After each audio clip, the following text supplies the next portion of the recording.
Aujourd'hui, je vais vous parler du manuel d'aménagement des boisés privés pour la petite faune par la Fondation de la faune qui informe. Donc, encore un document qui est gratuit, dont les liens vont être en description. Donc, si on commence ça, je vais essayer de vous sortir les faits saillants un peu, ce que j'ai moi trouvé intéressant là-dedans. Donc, à la page 17, à 17, ce que je trouvais intéressant, c'était au niveau comment le saule se défend-il du broutage par le lièvre. Ça, je trouvais ça cool. En fait, le lièvre est un grand consommateur de saule dans les forêts boréales, puis ils ont fait des recherches là-dessus. Ils ont démontré en fait que les plants de moins d'1 an contenaient des hauts niveaux de tanins, donc qui sont produits pour nuire à la digestion en fait du lièvre. Puis à mesure que le temps passe, en fait, la plante, le saule, va diminuer son taux de tanin, puis ça va permettre un broutage par les lièvres.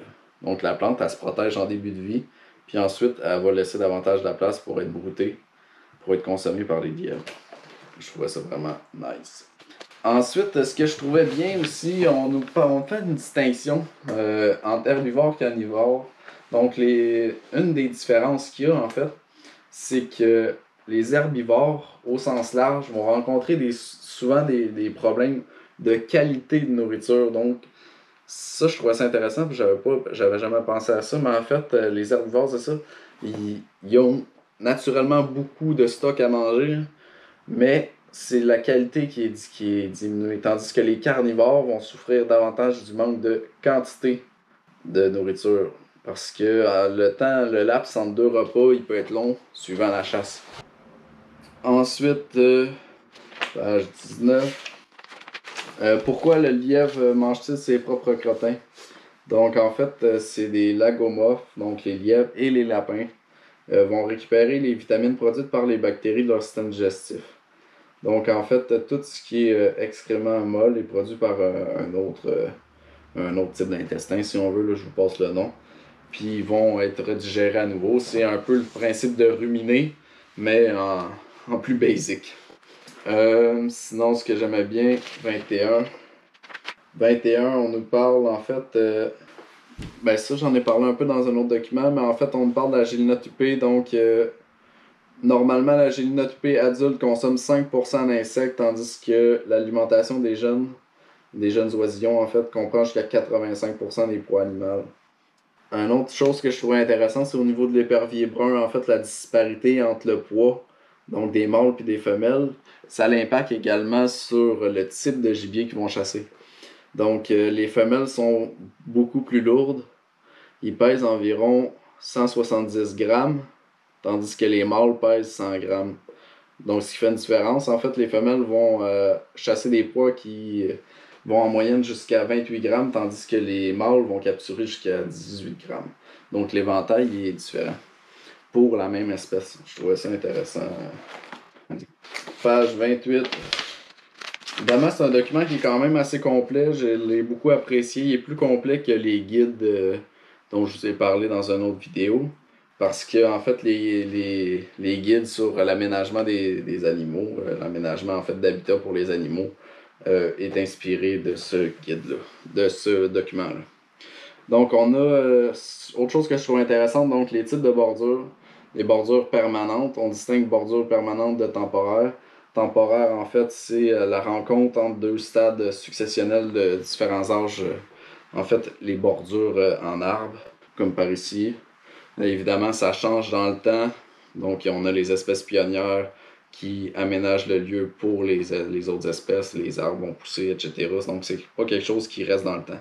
Tandis que dans les bordures permanentes, donc, on inclut là-dedans les différentes variétés, les différents types de sols, la topographie, la géomorphologie, le drainage. Donc, c'est des choses qui restent dans le temps. Les ravins, etc. Ensuite, section 2, diagnostic sur l'état du boisé. Ça, c'était quelque chose qui était beaucoup moins intéressant pour moi, puis je pense pour vous également. Donc, c'est très technique.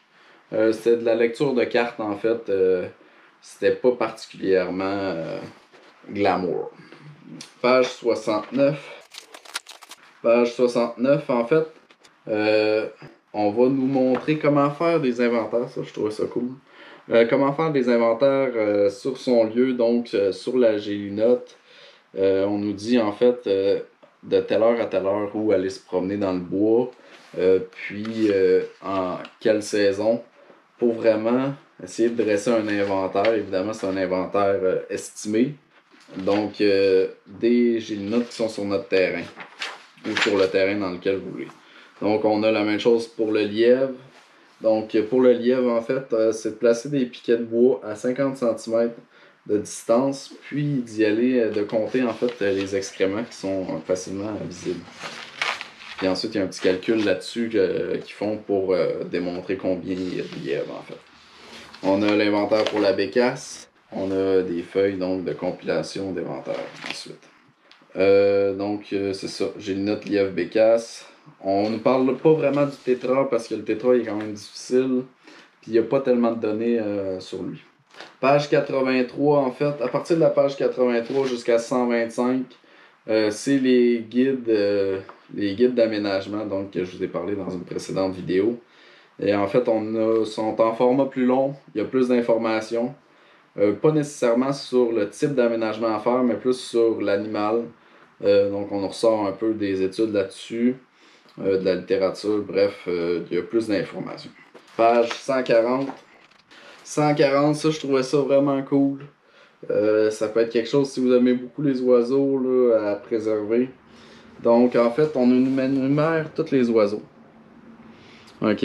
Avec des numéros. Il y en a 98. Puis en fait, on va tout vous montrer. Donc par exemple, forêt mix. Forêt mix, donc en régénération. On va vous dire tous les oiseaux qui se retrouvent dans ce type de forêt-là. C'est tous les numéros, donc c'est vraiment super intéressant. Vous pouvez, par exemple, si vous avez un type de forêt chez vous, aller chercher là-dedans. Puis, vous allez ressortir tous les oiseaux qui devraient s'y retrouver normalement. Donc, ça, je trouve ça vraiment super. Ensuite, on a mammifères et habitats à la page 144. Il s'agit en fait du même type de schéma, de tableau. Donc, on a 28 espèces de mammifères. Et puis, on va toutes les numéroter en fonction des types de forêts. Donc, forêt coniférienne, par exemple, en futaie, vous allez avoir tous les types d'animaux qui devraient s'y retrouver, tous les types de mammifères. Donc, ça, c'est super. C'est quelque chose à préserver, à mon avis, à photocopier, là, puis à garder dans un petit coin. Un petit coin de maison, là, quelque chose. Là. C'est de l'information pertinente. Ensuite, 147.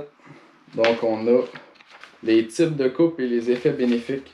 Donc, on a des coupes progressives d'ensemencement. Donc, on nous parle un peu là, de quel type de coupe. Les coupes de régénération par bande ou par trouée. Donc, de faire une sélection. La première étape, on coupe certaines essences, on fait un éclaircissement progressif pour atteindre le repeuplement en régénération. Des coupes de jardinage, en fait. Je trouvais ça cool parce que je savais pas comment ça s'appelait, mais en fait, c'est ce que je fais. Puis c'est ce que beaucoup de bûcherons font. Des bûcherons, on va dire, qui bûchent pour eux-mêmes, là, qui bûchent pas dans un type d'activité commerciale. Donc c'est une récolte périodique. Donc les essences sont choisies individuellement. Puis donc on marche souvent soit par trouée, donc un certain petit lot, ou par simplement sélection arbre par arbre. Donc on appelle ça une coupe de jardinage. On a les différentes coupes pour pratiquer. En fait, ici il coupe au centre. Il coupe avec un X, c'est ceux qui sont coupés. Ensuite, il laisse la régénération pousser au centre. Il va éclaircir un peu, puis progressivement éclaircir pour faire ressortir en fait la régénération. Puis ensuite, ça devient quand même très technique. À la fin, là, ça devient très technique et beaucoup moins intéressant.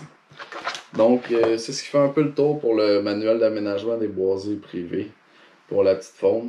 Document très intéressant que j'ai bien apprécié.